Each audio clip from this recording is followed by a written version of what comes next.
Unlike my normal videos where I do unboxings and show you all the stuff, this is SETI, the Search for Extraterrestrial Intelligence, made by CGE. Every CGE game I've ever gotten, it's just packed god-awful, and yeah, I don't understand why they do this. But that being said, my experience with CGE is they usually make really good games, and SETI was one of those things that popped up. I was really interested in this game, mainly because, not because of the SETI, but because of the Board Game Geek scores. And I was debating between this and Shipyard, and I honestly bought both. But this game is phenomenal. This has met one of the hardest achievements of any board game, and that is, I want to play it immediately after I've played it. I've had this about 2 weeks now, and I've gotten about six games in. And that's a lot because I've been pushing it a lot. This game is phenomenal.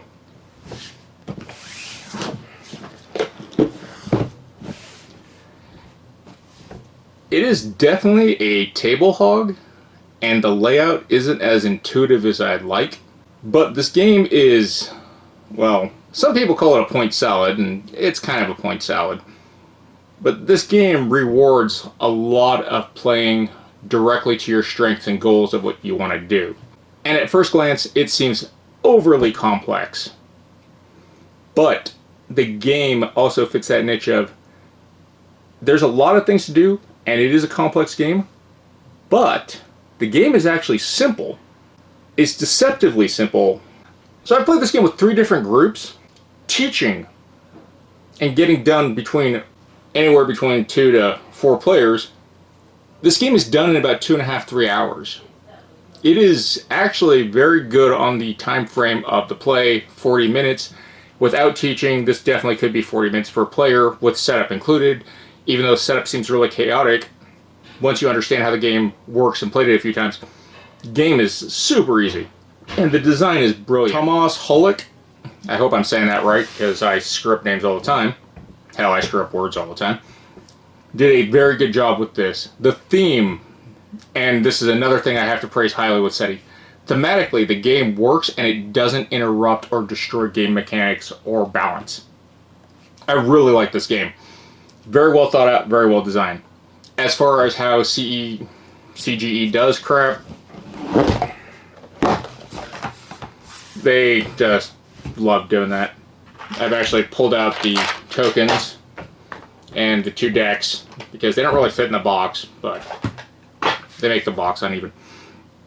The components, they're actually pretty good and pretty mediocre at the same time, and we'll get to that later in the video. But the board is very busy. This manual, this is one of the better manuals I've seen. It's very straightforward, it's very well laid out, it tells you what to do. Being a CGE game also, it does have some arts and crafts of you putting together some of your player boards. But once you kind of read through this, a really, really good thing that I like is this player aid. It tells you all your actions, your free actions, the iconography of special tiles, scoring tiles, and all the little icons that are kind of hard to see if you're on the other side of the board. But you can kind of see the color and shape or what it's referencing to. This is a very, very good product. I love this. I thought it was a little too big, but once you understand the game, you really don't need to look at half of this. It's just remember some iconography or double check whatever tiles or scoring stuff does. Phenomenal game. Another thing that they've done that I really like, this QR code, if you want to see the how to play, it's a very good how to play. Pretty straightforward. And then they even made a random generator for the solar system on this QR code.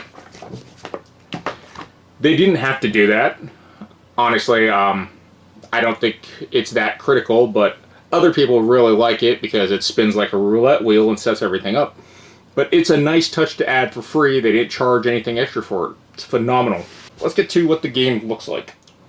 This is the gist of the player board. I haven't fully set up everything. One of the things that are missing is the tech tiles, the row of cards up here for the turn timers, the data cubes, and just the card layout. Mainly because the game is kind of big and the board is kind of wonky. I thought this was going to be a major issue at first with how all the text kind of points everywhere. We have all the planetary stuff with the text pointing to the bottom if the board is played with this being the top.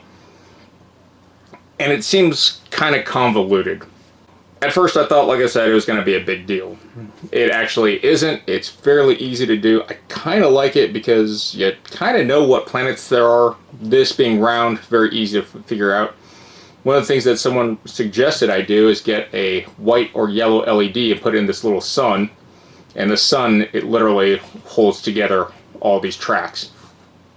This rotating system of the solar system is a very nice touch. It's very well done. And honestly, it doesn't feel broken or unbalanced.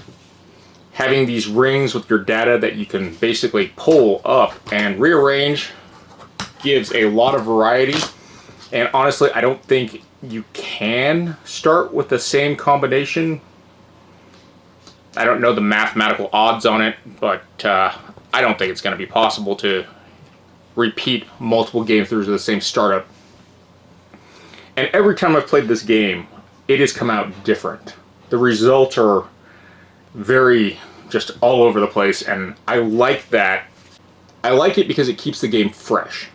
You have the same environment, you have the same scoring system, but the play styles change all the time, and you're always adapting your strategies depending on what the cards you get, what your missions are you're planning, how certain players will rotate and mess up your plans because they decided to pass early, or they did something that's going to screw up the order of this that might screw over your plans.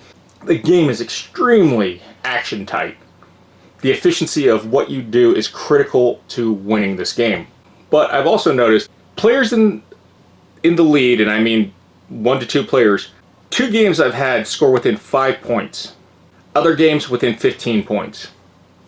Now, caveats are there have been games, 2 games specifically, where, well, yeah, 2 games, where one player was almost 50 to 60 points behind the lead. Which feels a little off, but it also comes down to some of the play decisions. They are lesser skilled players when it comes to these types of games.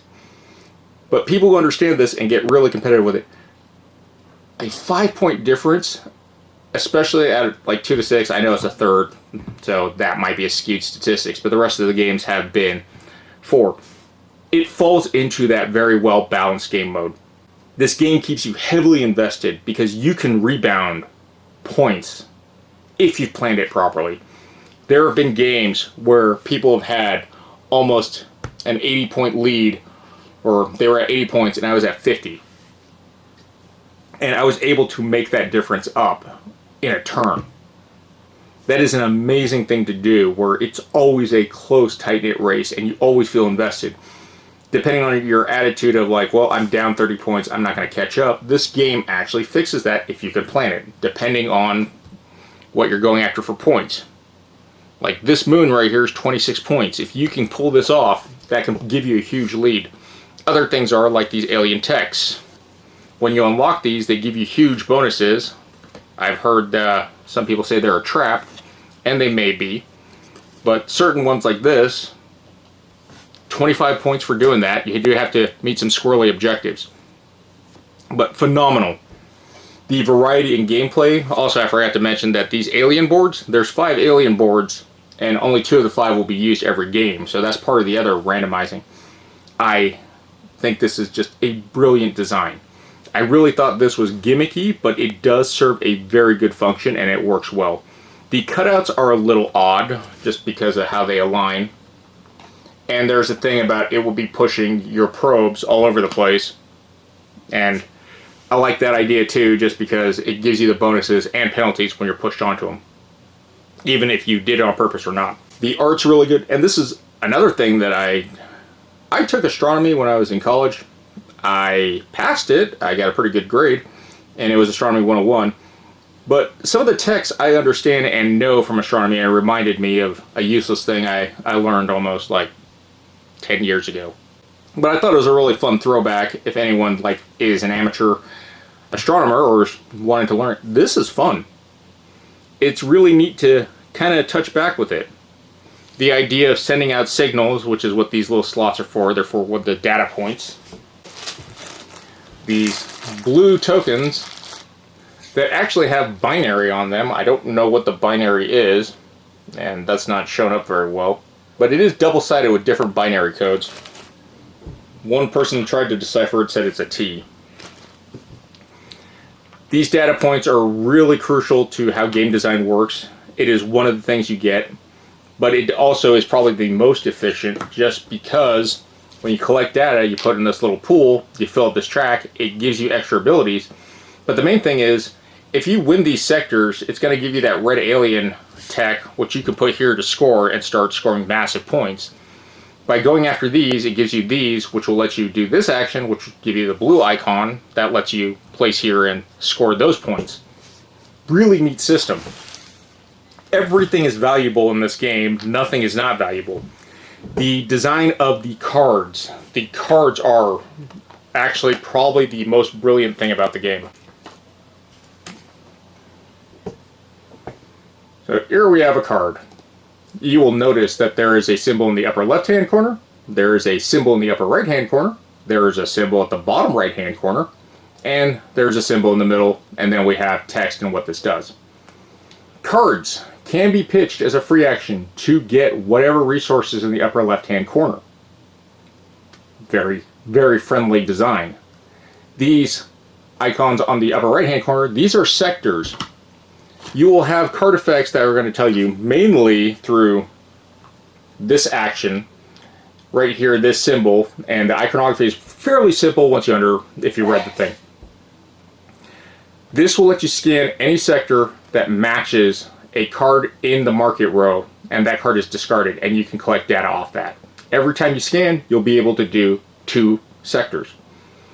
The more technology you unlock, it will now also let you pay a popularity, which is the mic. I don't know why popularity is tied to the technology part, but now you can send a signal out from Mercury. When you send signals out, they'll come straight from Earth to that sector. You'll collect the data point, and then whatever's in the market row, you'll discard that and scan in that sector, which is blue, and you'll take that data point, you'll put your disk there to fill up. And if you have Mercury, because I have learned this in astronomy, I know there's a way that somehow we send radio waves around the sun or through the sun through Mercury's direction, and then you can score that. The last part of the tech tree here is discard a card to get that effect, and then it's just launching rockets or moving satellites for the final action. This is all one giant action train if you can unlock the tech for it.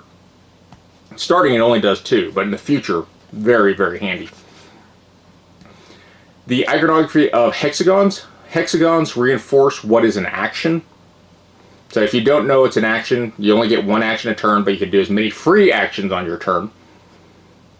Everything is on the board. The only thing that might confuse people, because this has come up a few times, is this bottom one with the card and the money symbol. That is play a card as an action. So during the launch, we'll let you put a probe. This is how many probes you can have. You start with 1. You can only have 1 at a time unless you have a card that breaks it. But if you upgrade it, you get a second. You can have up to 2 probes in space. But the really neat, nice thing about it is when you buy the 2 probe token, which comes from this spot, the back of the tokens have symbols that give you bonuses, and I'll get to that. It gives you a launch action automatically if you unlock that tech. This is just a reminder of how much extra movement it costs from leaving asteroid spaces. This symbol right here, the 1 energy and the 1 money, and the green satellite thing, that is to orbit a planet. And then the landers. You can land on a planet with your probe, or if there's already an orbiter around that planet, it costs you less energy. And the final tech is landing on the moons that give you a huge amount of points.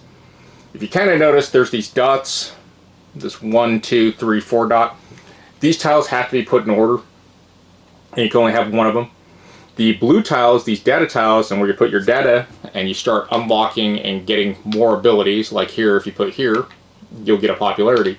The whole data system can be placed in any order.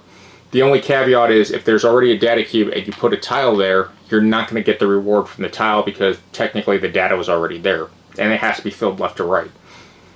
This is a very, very heavy point scoring game that has so much depth to it, and yet it's so simple. This card design that I said, this is extremely friendly card design.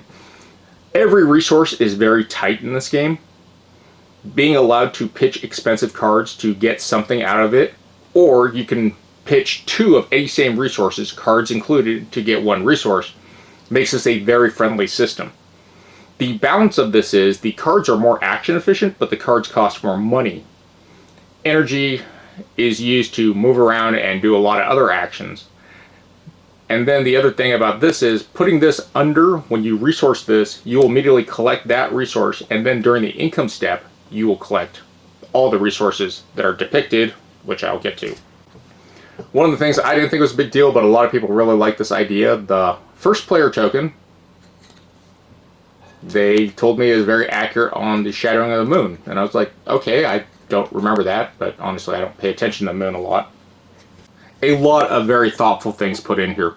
A lot of references to astronomical events I didn't pay attention to, like this alien tech here that unlocks. It's going to add a new tile to the solar system, and this is the Oumuamua. It was that asteroid a couple of years ago, that's all I remember. Our comet that people were all about and we were trying to get stuff on. Some of the other stuff follows more like, you know, fighting alien life, deep impact nonsense and all that. The stereotypical, but still plausible science. None of this is far-fetched. In fact, one of the design notes I was reading, these technologies like this is a Kepler Space Telescope. A lot of these are either technologies that have been planned or they are working on, or they are things that have been done. Very thematic, and it fits very well. So this is just the top half of the board, and this is probably the busiest part of the board. And I did this to show you this token system and to have my player board here for easy understandability. One of your tokens is this microphone. This is your popularity. It will start on 4. You have your score marker. That's going to start depending on player order. First player is going to be 1, second player is going to be at 2 points, third player 3 points, and fourth player 4 points. I don't know if that's really needed, but I actually think that helps with gameplay because a lot of the first actions are very, very valuable. These tiles are probably the only thing I really don't like about the game, and it's not the mechanical part, it is the setup part. You have 4 tiles for the orbiting or space tech, you have 4 tiles for the signaling tech, and you have 4 tiles for the data tech, and they have to be stacked. They're stacked randomly, but they have to be placed in order. And if you're wondering what these 2-point tiles, I'll get to that. But on these tiles, there's this little dot, and they're all different. They're randomly shuffled and generated, and you put them and do whatever, and then you're going to put this 2-point bonus marker on it. This is a very important element in picking your technologies, either by spending 6 publicity, which will rotate this, and I'll explain what that does, and it lets you pick any of these techs, any one you want, but you have to put them in the right slot, except for the blue ones, they don't care. And what the 2-point tile does is it kind of throws off what you're trying to do. Here, like 5 points is really good. This gets you a launch action, but you might not want to waste that versus, you know, getting lander tech or getting that energy immediately so you can do stuff later in the turn. And that's where it kind of puts that Sophie's choice of like, well, what do I really need? Do I need a tech or do I need what the tech gives me for that action? Under the techs are the actual symbols of what those tokens do. But let's say we take this tech. We'll immediately score 2 points and then 3 points. It'll give us a launch action, which is put an orbiter on Earth, and then we'll flip over the tile and we'll put it in the right slot. Now we can have tube probes in the solar system. It's a neat system, and honestly, this is another way to get resources. Another being this example, like maybe I really don't care about the launch and I need the energy, and yeah, you're giving up 5 points, but really you might get more points for getting that extra energy. And then if you have the data, you can place it, and this one's going to give you 2 points in a money. So if you have the data, you can now get 2 points on that. That makes up for the 5. And if you had an extra, you could put it here to get an extra dollar, which is very helpful. So in theory, this gave you more resources than that giving you a probe for launch. And because they're randomly generated in their order of setup, it comes down to what are you planning to do? The game feels so well designed because of that. Another thing that I really liked about the game, if you're playing less than 4 players, these little icons, they're going to be filled with the non-playing characters' discs. And this triggers, it helps fill up the alien tech board. So you're not ever really crunched to like, oh, we can't unlock these boards in time. Organically playing the game will unlock the alien boards for more scoring. If you notice these 2 tokens, this is a reminder on what sectors rotate.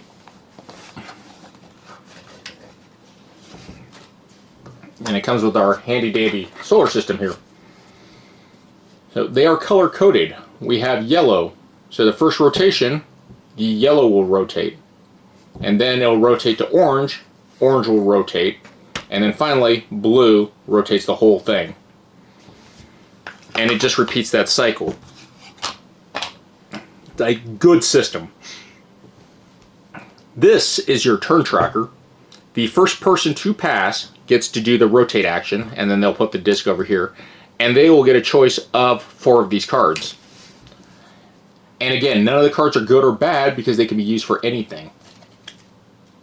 The other thing that is kind of a neat rule, and I don't know if it really matters for blocking other players or messing with their plans or just denying actions, you don't have to choose your card until the second player passes.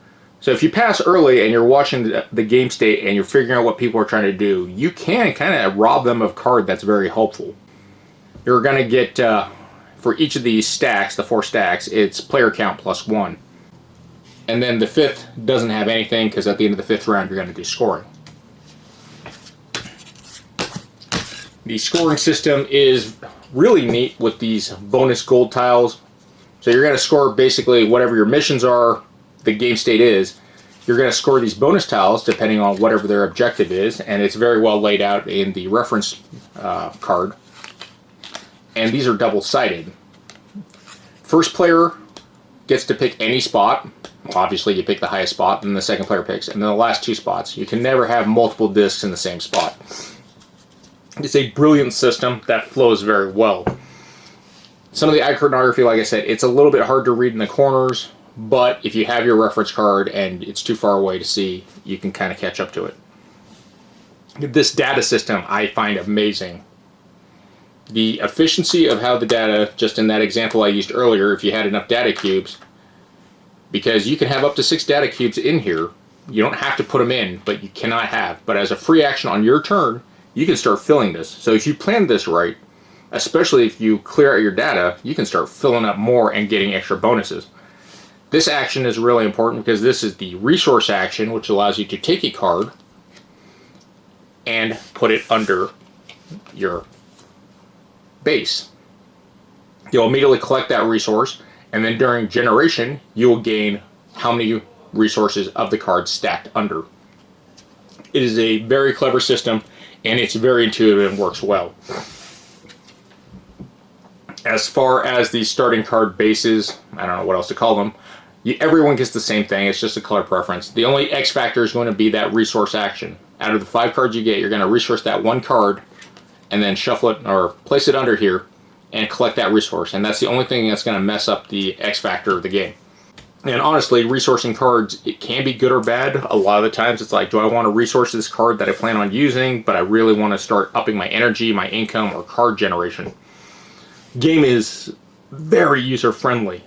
That being said, that action analysis paralysis is definitely a thing. I have had some people sit there and get really frustrated because they couldn't understand all the stuff in the beginning. Slowly, when you start seeing the action efficiency, the game starts chaining.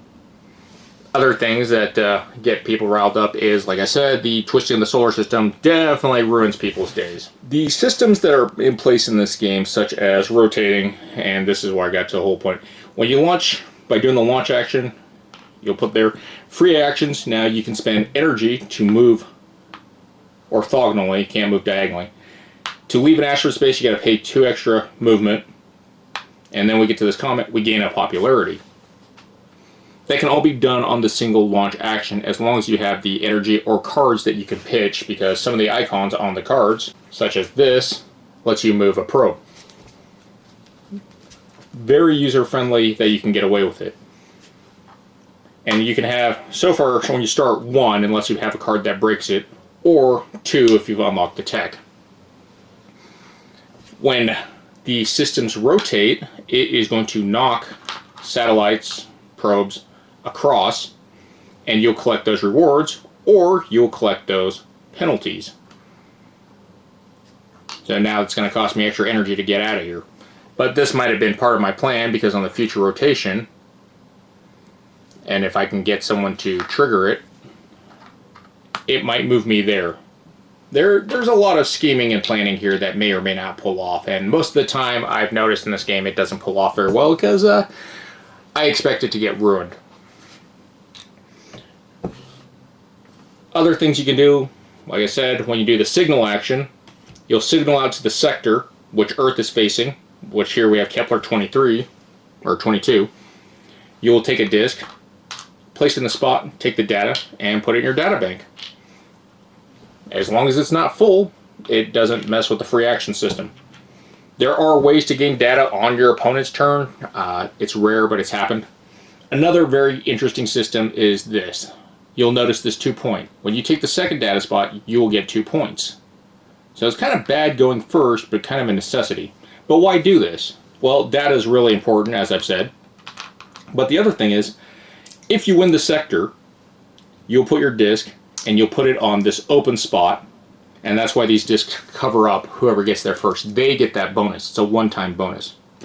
They'll immediately get to place on a red tracker, and the red tracker is usually on this board. We have red, yellow, and blue. Once these top 3 are filled, you'll reveal the extraterrestrial, anomaly, threat, whatever. Now, let's say it's already filled. Well, then you have these overflow spots that you can get those points if you missed out. But the main reason is you want to fill it to unlock these, and now you want to go heavily into that exploration. When the alien anomalies are revealed, they open up new trees to how you want to score. You don't have to put your discs in any order on this. You just place them wherever to get whatever you want. But as you can see, things are balanced. It's just this bottom one, it's like, it's a little bit more, it's the best one to go after. But, 1 point difference here. It's up to you to decide what works. This is usually, the upper part is special stuff that ties to the anomaly cards. It's a very good system. The point scoring it opens up feels very organic. But by doing this, you'll get to place that red disc. Well, you get to place it on a red thing. So you'll get 5 points. If it's already full, you'll get 3. Or you can go over here, 3, 3. I like this system a lot. As far as the probes in orbiting, when you get to whatever planet that you want to actually do stuff on, you can hang out here and do absolutely nothing. Or you can orbit it by taking your piece and placing it in that spot. And again, it has this first spot. It's a good way to indicate how many spaces are open, mainly because planets, you can have as many orbiters and landers on planets, but it's whatever the value, and then you get the rest of the stuff. So there's still incentive to go there, but not as good as being first. If you're going to land, you remove your orbiter, and you turn it to a lander. Here on Mars, you'll get 2 data, 6 points, and a yellow, but then the next player will get 1 point, and then after that it's just, or 1 data point, and then after that it's just 6 points, and to do a yellow. Cool system. One of the confusions that people have is that they think that you have to have your orbiter to get the energy discount for landers. You do not need that. Another thing that confused people is you cannot use your orbiter to become a lander. You have to have a probe. A probe becomes a lander. So just because you have a thing here doesn't turn it into that. And then the moons. The moons give you very good bonuses, but it is locked behind a tech. The moons usually have 1 spot. I think there's one that has 2 or one that violates that rule. But they give you like double resourcing and you get 8 points. Or Like I said, Triton here, you get 26 points. No, I think all the moons are 1. Okay. The game plays very well. I like this game. The systems, the design. The card design being super friendly is extremely well thought out. Here we have the 5 alien boards. And as you can see, they got their little scoring trees. But what also they do is they introduce new cards. These cards are extremely powerful. But unlike the normal cards from the deck, when you pitch them, they will usually give you double of whatever. Some like this have a different cost now, it costs energy. And some of them you can resource, which, like this, gives you... I have not seen a publicity as a resource, or data as a resource. Very strong. But also, if you can't meet those conditions, you can resource or pitch them. All of them usually have extra tokens. Some I've put together, but they all have tokens that modify scoring. The asteroid is the only one that changes the board state by adding a new location. The asteroid that's going to have data that you can land to, like a planet, probe, take samples. And almost all of these are going to be part of your hand. The easiest way to know if it's going to be in your hand is really the resource in the corner. The only one that is an X factor is the Doomsday one, which is this, where this is a really weird betting system. And it's a risk reward because public knowledge, the more of this symbol you have, the worse it's going to get because you're going to have to lose 10%. So you don't want a lot, but you're kind of playing a game with everyone, a little metagaming here, trying to figure out exactly what's going on who has what and what cards they placed under. There is a caveat though about one of the things. It kind of felt a little off. The people who put signals that unlock it will usually get a bonus in the cards. That being said, if you do the rest and they have these little alien icon symbols or other symbols, I can't remember, you are allowed to take those cards if you want to. And it really helps smooth it out, just because if you weren't going there, you can kind of catch up later.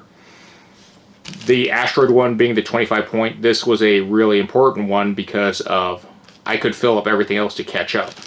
Especially landing on it, you get 2 of the things that required. This little collect specimens thing is a little fun thing, but it's a little off. This I still haven't seen. The Doomsday one, figuring out the bet. I like the asteroid one a lot, and the anomaly one does some other jank weird stuff with tracking tokens that I thought was kind of a trap. But they give you these reference cards for how to set it up and how to score. Very intuitive, very straightforward, not super complex, and it doesn't interrupt gameplay. A lot of games that try to implement these measures, you have to pause and introduce a lot of things. This is fairly straightforward and it's easy. Honestly, if they're going to do expansions for this game, this is one of the easiest things they can change, or the ring. I don't think you can really change the rest of the board state or the technologies. You might be able to add more unlockable goal tiles.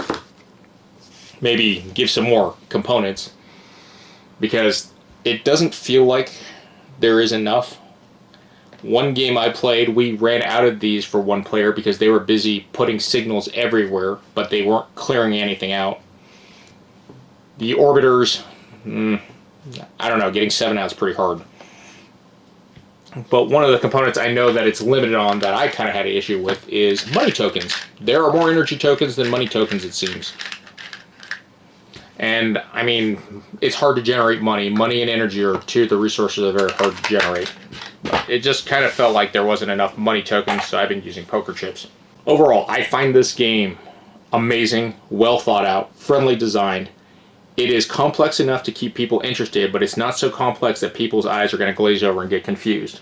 The only issue besides, maybe not having enough tokens is honestly that CGE sucks and needs to make inserts. They make good games, but their inserts, they need to do something besides here's a bunch of crack baggies and throw everything in there loose. And this is going to be a constant gripe, but CEG is very gratuitous on it and frustratingly annoying about how they do stuff. I don't mind putting player boards together. I don't think this is a terrible thing to do, especially the way CEG did it. These boards are basically, you just fold them in half and you hold them together with these little tape things they give you. I don't mind that. If that saves me some money, cool. Oh, I forgot to show the backside. The backside of these boards is for single player. I don't do single player in these types of games because they weren't really designed for it. I've read the rules. I don't really think I like the idea of single player for this. And honestly, I don't think this game would be fun in single player. It sounds like the game cheats. But this game is, again, this is probably my contender for best game I played this year. And I know it's still early, but I wish this came out last year. This definitely would have been the best game of last year. And I could pretty much tell by just playing it once. This is a very, very well done game. Now, one person told me it took them 6 hours to play this, and I was really confused. 6 hours with 4 people, and I was like, well, did you just not understand the rules? Did you not look at the playthrough? What was it? And that person's personality, I know they are very action efficient type people that are trying to scheme giant ideas. And maybe that's a thing that I'm not considering, because for me this game is very simple and straightforward. You shouldn't take more than like 2 to 3 minutes trying to figure out something.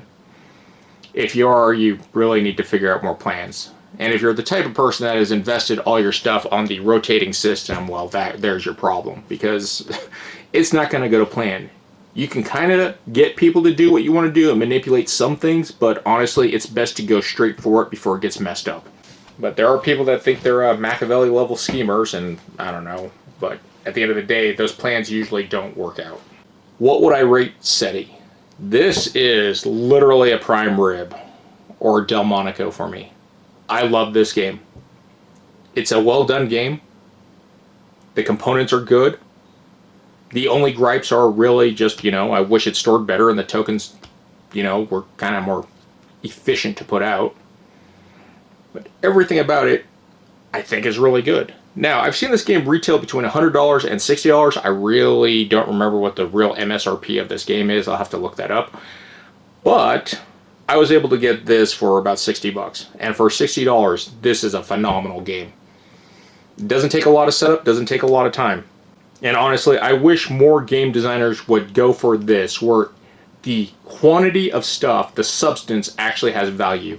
You're not adding things to overbloat it or to get people to buy it because you didn't really want to do a game, you just want people to buy minis. This is what board gaming should be. If you're not into the space theme, like I wasn't into the space theme, granted I bought a game about building boats, yeah, I can kind of see the hesitation for that. But because this is grounded and it feels well, and I like educational stuff, I like science, this actually got me really interested back into it, because again, I did study this, not as a career obviously, but it feels nice, and it feels nice that they didn't put out some mindless crap, do a bunch of fantasy nonsense, try to make some weird agenda. There is no agenda, there is no weird nonsense. If you want a game that's just a game that doesn't bring up politics or anything else that makes people freak out or triggers them or whatever the young kids say these days, this is one of those games.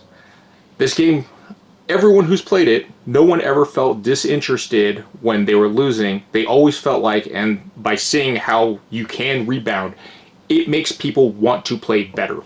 Sometimes they don't understand some of that stuff, which is fine. That's all learning. I completely agree with that. The first time I played this game, the first 2 games, I was really, really bad at it because there was so much going on. Now that I've finally understood and streamlined it, I've been winning a lot more. I like this. This is good, friendly game design. From the cards, from how the systems work to scoring points, to the interaction of the map, to the kind of sabotaging way of technology and changing the rotations of the planet. Everything fits, and it fits well. By not doing anything but just building a straight, hey, this is a board game. It is a point salad Euro, yes. I have 100% admit that, and I know people don't like that sometimes. But this game does it well. If you are looking for a game that is an enjoyable, competitive, yet thoughtful, but not super difficult, this fits the niche very well. I don't even know how to describe the difficulty of this. This game was way easier to catch on than Shipyard, in my opinion. But I don't know how else to describe the simplicity of this, because this did not take as long and it wasn't as difficult to figure out.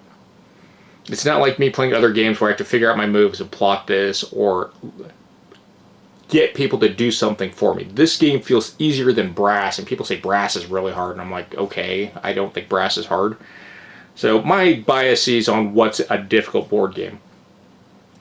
Difficult board games are usually, in my opinion, terrible because they're bloated or they don't make sense or they don't flow well. This game flows very well. Everything feels organic. Everything feels right. Nothing feels unnecessary. And the board state is constantly available and it changes. So it gives you that interaction and input. And I don't know if Church Games likes doing this, but they seem to like free actions. That seems to be a big part of their gaming system and turn limits. 5 turns in this game is more than enough. The highest I've scored so far is 197. But 5 turns will get you enough time to do what you have to do. The lowest I've scored in this game is about 100. And honestly, that's about the average. It seems like everyone's scoring around 100 at least. That has been my review / kind of first impressions of SETI. This is definitely go get it now game. Other than that, if you liked the video, please subscribe, leave comments, let me know if there's anything that you want to know or I missed. If you want to check out the playthrough, just scan that barcode or just type in Chech Games how to play. They'll do a better explanation of the rules than I have, obviously. If you want to see other videos on it, definitely check them out. Don't take my word for it, but this game is good. Side note, the 2025 giveaway is going on. You want to win some free stuff? Check that out because I do add new things. And honestly, I am thinking about actually getting a copy of SETI to add into that. Just because this game is that good, I think more people should play it. As always, take care of yourselves, and GG's.